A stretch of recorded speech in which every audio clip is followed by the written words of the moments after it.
Salve te discipuli. This is Help for Your Latin Studies in Henle First Year Latin, exercise number 184. In this exercise, we'll be translating some sentences from English to Latin. And you'll notice that we'll be working with verbs that are going to be in perfect, pluperfect, possibly future perfect tense. So let's just take a look. There's only 7 sentences in the whole set here for exercise 184. And so let's just do number 1 together.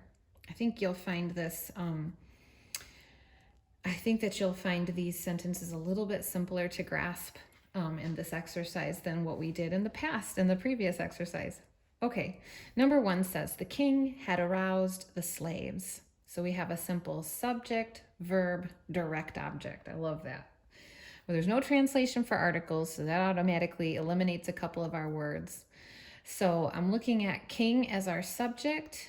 What is being said about the king? He had aroused. We've got a helping verb and an action verb, both in the past tense, or given us the past tense. So then we'll look and see which ending might make sense to use there. And then the direct object, he had aroused whom or what? The slaves. Noting that king is singular, nominative, slaves is plural, accusative.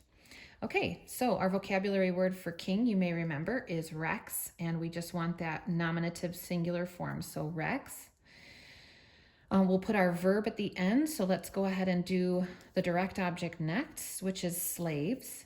And so we want to take our vocabulary word for slaves, make sure it has a plural accusative ending.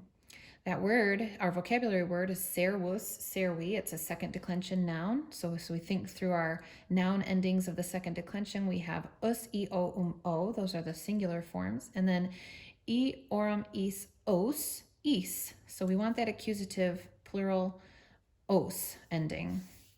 So servos.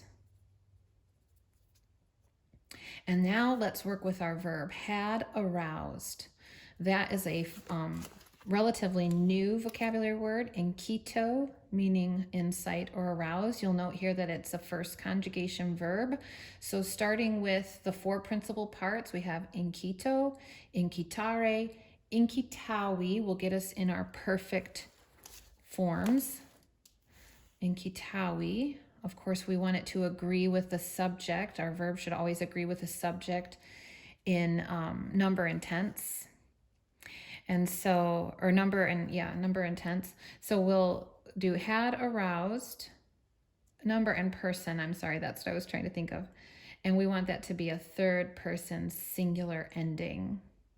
So starting with inkitawi, let's figure out what tense we're working with. If I put it in the perfect tense, third person singular, then it's simply he aroused. But that's not what it says. It says the king had aroused.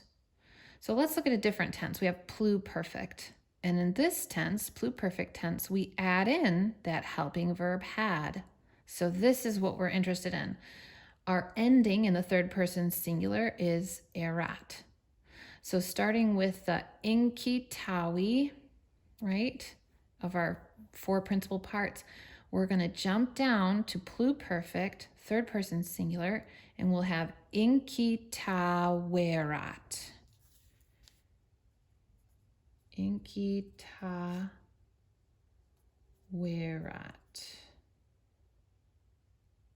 Okay, and that's the whole sentence. Rex servos inkitawerat. I hope this is helpful to you and have a great day.